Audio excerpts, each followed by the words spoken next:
contraintes horaires, c'est quoi? Comment? Au niveau contraintes horaires, c'est quoi? Jusqu'à quelle heure? Il n'y a pas de contrainte. Non, non. Ça existe? Tu parles jusqu'à 4 heures. Écoute, tu as 1 heure. Oh, formidable. 1 heure et quart. Très bien, largement. Ce que je vais faire, c'est que... Alors, merci René de m'inviter à ton séminaire. Ça fait très longtemps que je ne suis pas venu à la fac. Je ne suis pas venu depuis ma soutenance, je pense. Non, absolument. Non. C'est la dernière fois. Oui, et c'était donc il y a 2 ans.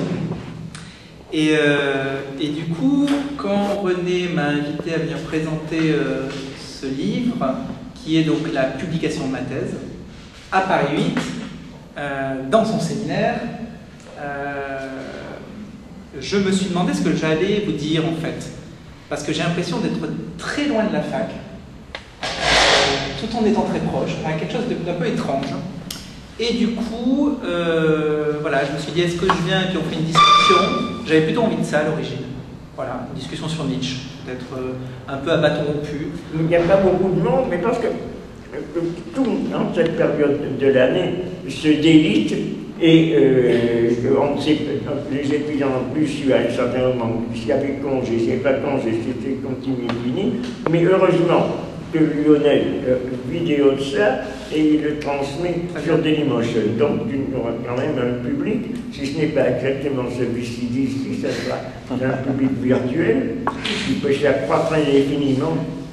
Et je m'étais dit, énorme dans laquelle tu entres, voilà, c'est qui va te permettre de diffuser et de faire errer tes voyages métiers. Et je m'étais dit que oui, alors on pouvait, Nietzsche était un personnage sur lequel on peut parler, voilà, chacun a son Nietzsche, si on peut dire. Je pense que chacun d'entre vous ici, sans forcément avoir lu Nietzsche en tant que tel, a au moins entreaperçu Nietzsche quelque part, chez d'autres, au décours d'une expérience littéraire, artistique, politique, etc. Mais quand même convaincu, alors ça serait mon côté un peu, voilà, la fac, le cours, tout ça, je m'en sens loin. Mais en même temps convaincu malgré tout qu'un séminaire et qu'une discussion, même à bâton rompu, nécessite nécessairement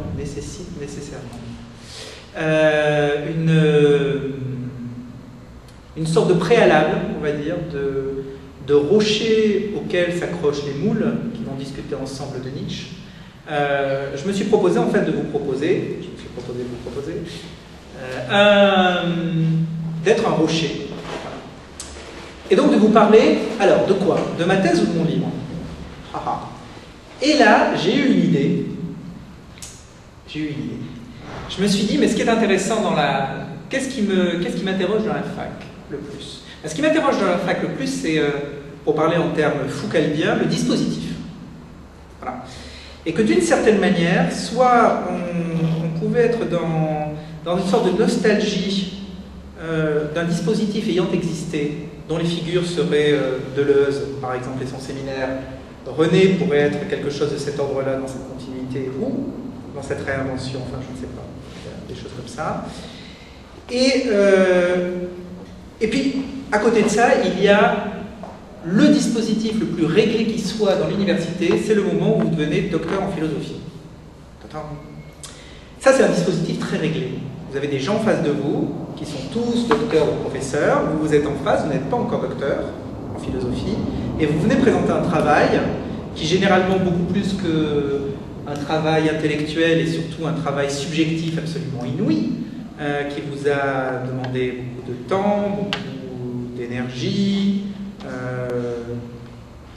voilà, une sorte comme ça de parcours, et vous devez en 20 minutes, une demi-heure, retracer ce parcours pour ensuite pouvoir faire partie de la grande famille des philosophes, je ne dirais pas jusque-là, au moins de ceux qui ont un doctorat de philosophie. Et ce dispositif, en fait, il est ainsi fait qu'il y a une table, il y a quelqu'un en face de cette table qui parle, qui expose, qui sera ensuite soumis au feu croisé, nourri des personnes qui sont derrière la table des juges, et derrière lui, il y a tout un public qui est là et qui donc regarde le juge et le dos, pour ne pas dire le cul, c'était une question, le cul de Dieu, voilà. Est-ce qu'on voit le cul de Dieu lorsqu'on voit le dos de l'homme étrange? Ça, c'est une question philosophique, une vraie, je crois. Et voilà, ce dispositif, il est là. Et du coup, je me suis dit, mais voilà ce qu'il faut que je fasse. Je vais vous proposer ma soutenance. En fait, je vais vous relire ma soutenance. En essayant ensuite, peut-être dans une question nietzschéenne, dans une sorte de retour un peu facile du dispositif, peut-être, mais en tout cas voilà, sur lequel je voudrais avoir un petit peu votre avis. J'ai repris ma soutenance et je vais essayer de soutenir ma thèse devant vous. Voilà.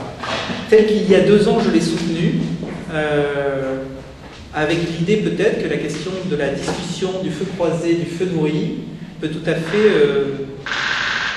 alors s'inverser, je ne sais pas, mais alors pourquoi cet exercice me semble particulièrement pertinent avec Nietzsche? Parce que s'il y a quelque chose que Nietzsche a amené, enfin, tout le monde dit ça, s'il y a quelque chose que Nietzsche a amené à la philosophie. En tout cas, moi, il y a quelque chose sur lequel, je vais en parler dans la présentation, et il y a un centaure, Nietzsche, Klossowski, qui me parle.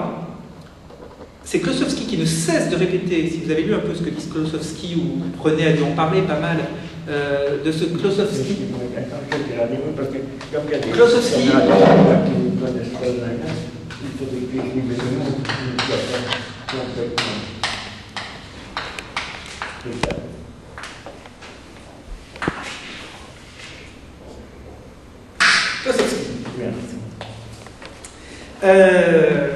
Ce qu'il dit de Nietzsche, une des grandes apportées de Nietzsche, c'est d'avoir saisi, compris, envisagé comme personne qu'il n'y a pas d'arrière-monde. Arrière-monde. Qu'il n'y a pas d'arrière-monde. D'accord? Là, ça c'est une grande distinction. Klossowski, ça revient souvent, cette idée de la fable. Est-ce que Nietzsche vient opposer la fable au réel et ne pas se tromper pour proposer la fable à la place du réel? Ce qui reviendrait au même que de proposer le réel et la fable. D'accord? Toujours cette coupure, qui renvoie à nécessaire arrière-monde, donc à Dieu. Or, quand même, ce que Klossowski tient, c'est cette mort de Dieu. Et cette mort de Dieu, pour lui, c'est quoi? C'est qu'il n'y a pas d'arrière-monde. Dans cette présentation que je vais vous faire, je me demande si le public qui était derrière moi lors de ma soutenance était une sorte d'arrière-monde. Comme une sorte de renversement. Pour le coup, le juge ne devient plus suprême, comme chez Dante. Dante étant, je pense, probablement un des passages subtils du réel et de la fable et du renversement. Ce n'est plus Dieu qui juge, mais ça va être derrière, une sorte de public, qui va juger sans juger, puisqu'il ne donnera pas son avis. C'est pas lui qui va dire si la personne sera docteur. Mais en tout cas, il va être là malgré tout pour juger. Donc aucun pouvoir, aucune force, mais une force de jugement. Ce que Nietzsche appelait, de façon très simple, la démocratie. En l'occurrence, le pouvoir des plus faibles. Qui viennent empêcher au plus fort, le plus fort, de pouvoir exprimer, de pouvoir faire réellement un acte politique. C'est des questions que je laisse très très ouvertes volontairement, mais voilà, peut-être comme des pistes de réflexion sur ce jeu de changement de dispositif. Donc je commence. Donc je suis très honoré de présenter aujourd'hui cette thèse auprès de vous et de me faire l'honneur de faire partir de ce jury qui va juger ce travail. À l'origine, si je peux parler d'origine, car je crois que d'origine il n'y a pas, cette thèse portait un autre nom. Alors la thèse s'appelle, pas le même titre que le livre, s'appelle Nietzsche, lecture de Nietzsche, je ne sais même plus le titre de ma thèse.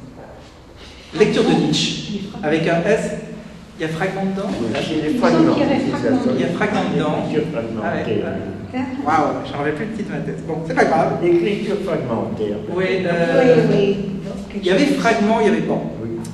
Alors, cette thèse portait un autre nom, décidément, vous voyez là. Voilà. Deleuze, Guattari et Foucault, lecteurs de Nietzsche. Tel était donc son titre d'alors.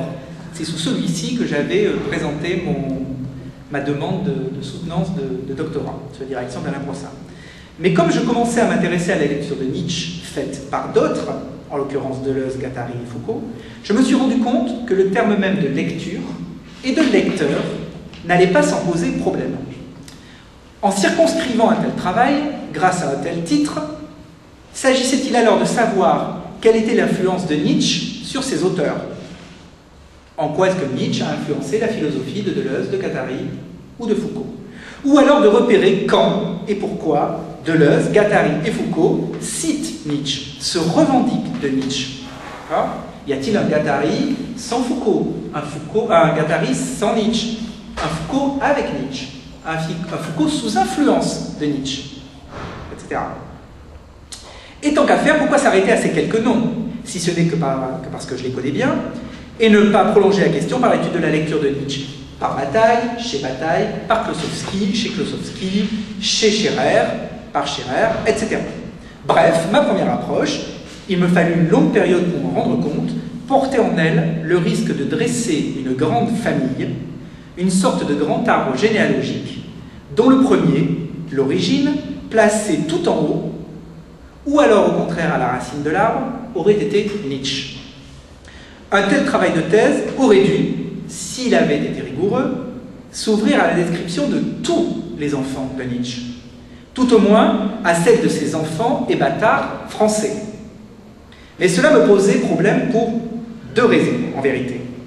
La première, c'est parce qu'une telle thèse, selon moi, se serait limitée, en serait restée à une sorte d'accumulation de noms autour ou après celui de Nietzsche, et serait donc restée prise dans les raies d'une histoire de la philosophie que je récuse notamment avec François Châtelet.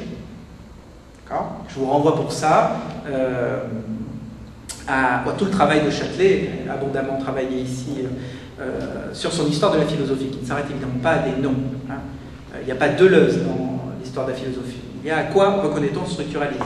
Il n'y a pas Châtelet, il y a Platon. Et Platon, c'est pas un nom, Platon, c'est une philosophie antique, etc., etc., etc. Toutes ces questions. Ensuite, il n'y a pas Fourier. Il n'y a pas Fourier, Scherer, Fourier. Il y a une philosophie qui est celle qui couvre tout le champ de la philosophie, dont Fourier a peut-être été l'un des plus actifs, l'un des plus ouvriers, si on peut dire, même voire le découvreur. Mais voilà, on n'en reste pas au nom.